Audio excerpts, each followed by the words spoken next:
Okay, so today's video we're going to talk about two things. One, just what's been going on with my update and just the different video solutions I'm setting up and just how things are going with my studying. And then second, we're going to talk about the breaches that are happening. Really, Deloitte has got breached? Crazy. So let's hack at it.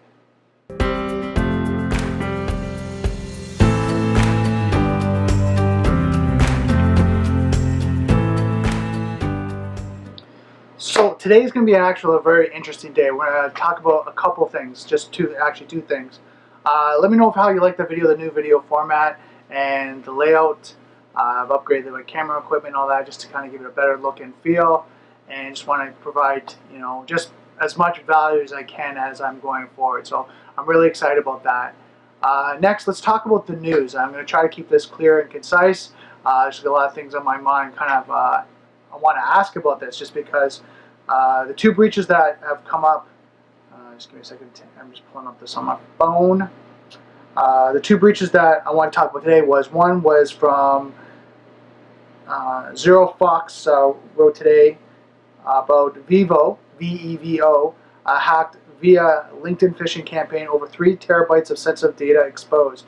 On September 15th, streaming service VEVO disclosed a massive data breach to the tune of 3.12 terabytes of sensitive internal data. The breach occurred after one of its employees was compromised via a LinkedIn phishing campaign. One of the questions I have about this, and I'd love to hear your comments and your feedback about it, was, in this day and age, are we really still getting compromised by social media? Right? Are we getting compromised by the timelines? Are people putting malware, phishing links, links that you'd go by to a site like a drive-by site? And I just learned this term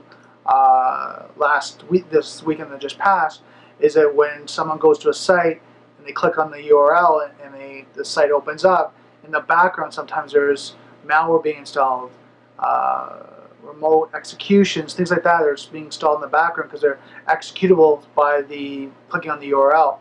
So I've been reading about this. It's kind of like, oh my god, like I didn't realize that stuff was out there. How there's like phishing and then phishing over the phone, and then phishing over social media through instant messenger, right? I think it's spamming, SPIM, S-P-I-M, and people are getting links sent to them, be directed to a website. Oh, click on this article. And all of these send to different areas, and could be drive-by phishing attacks, adware, spyware, you name it. And so I think it's up to us to be a little bit more mindful of what we're clicking on. Even though if it might be interesting, we have to trust the link. We have to understand where it's going to take us. Now, if you don't, here's some tips. And you security professionals already know this, but maybe if you're watching this, maybe you're learning about security and you're becoming cybersecurity aware. What you want to do is first, copy that link, right click on it, copy it, post it in a notepad, and see if there's added code to it. If it's not www.google.com, if it's www.google.com / there's a whole bunch of code, where this link goes is a site where you can punch it in, and you can see, does it take you to another site that's not google.com. Next, what you can do is you can type out the actual URL, bring up a search engine like Google, type in the URL. Now, if you have Kaspersky, and I think McAfee has this, Symantec I think has as well, you can have like a web surfing add-on.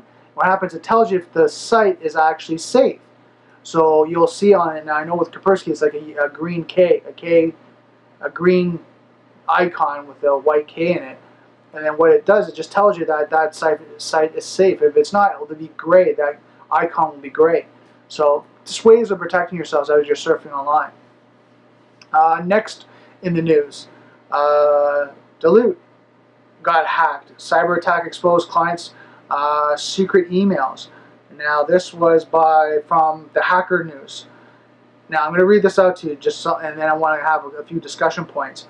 Another day, another breach. This time one of the world's big 4 accounting firms has fallen victim to sophisticated cyber attack. Global tax auditing firm Deloitte has confirmed the company had suffered a cyber attack that resulted in the theft of confidential information, including private emails and documents of some of its clients.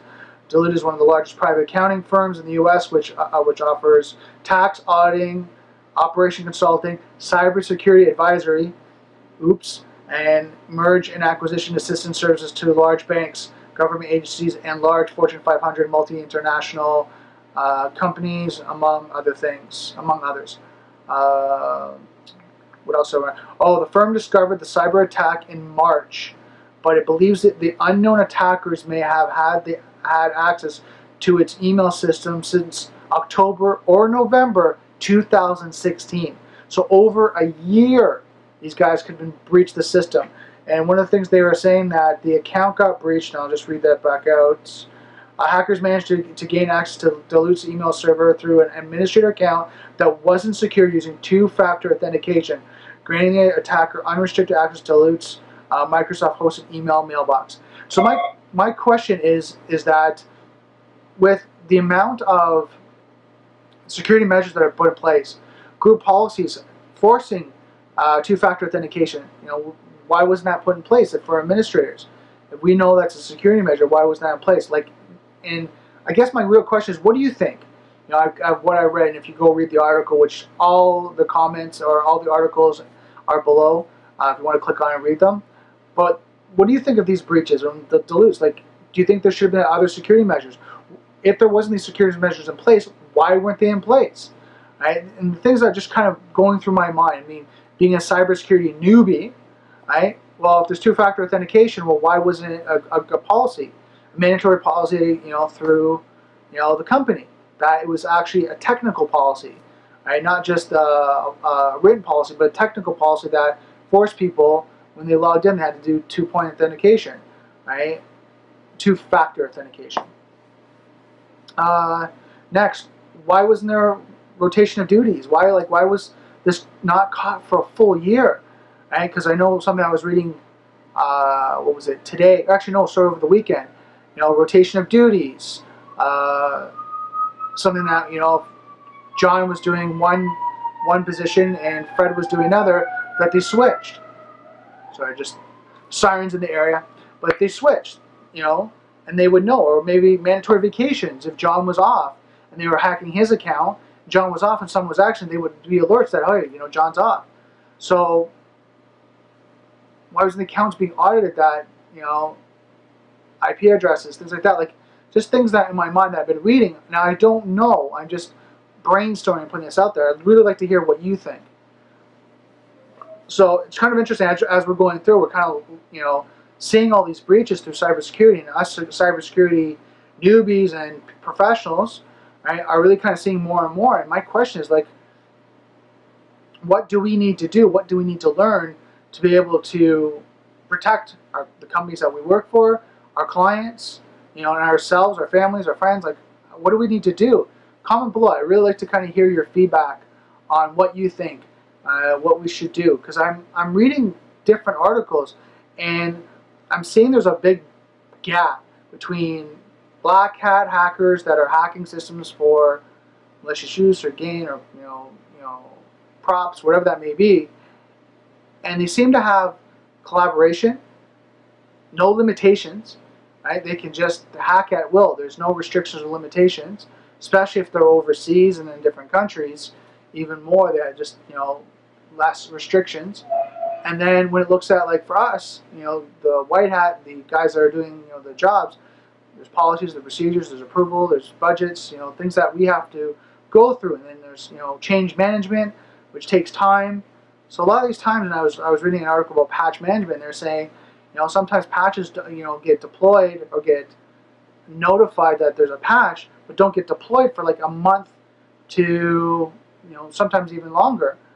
And what they're saying is some of the hackers, what they do is, so they get the notification of that alert that there's a new patch, and then what happens is they work on seeing what it's patching and then going out and then compromise companies that they know that haven't been patched.